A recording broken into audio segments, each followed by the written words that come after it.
পানিতে বা ময়লা পানিতে ময়লা খেয়ে এরা বাঁচে না। এটা আমার নিজের অভিজ্ঞতা থেকে বললাম। আর সিলভার কাপ মাছ, কাতল মাছ এরা পরিষ্কার স্বচ্ছ পানি এবং গভীর পানি দরকার হয় এদের বেঁচে থাকতে।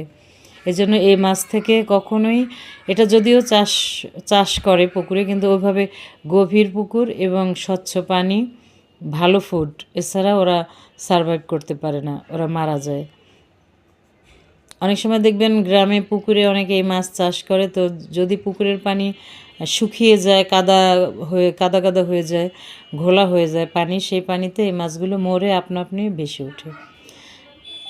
তো এই কাতল মাছ, সিলভার কাপ মাছ এগুলো থেকে কখনোই, বা অন্যান্য মাছ থেকে কেমন একটু গন্ধ আসতে চায়, চাষের মাছ যেগুলো বলা হয়, এই সিলভার কাপ মাছ থেকে তেমন ওরকম হয় না, ভালো লাগে।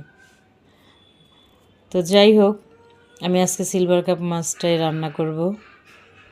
সিলভার কার্প, আমরা নর্মালি সবাই বলি সিলভার কাপ।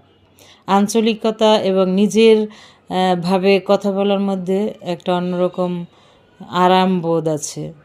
জাহিদ হাসানের একটা নাটকে দেখেছিলাম, তিনি আমার খুবই প্রিয় একজন অভিনেতা। জাহিদ হাসান, তৌকির আহমেদ, আজিজুল হাকিম, এ ধরনের 90 দশকের যে টিভি সিরিয়ালের নায়ক এবং নায়িকাগণ, শমিকা আয়সার, বিপাশা হায়াত, আফসানা মিমি,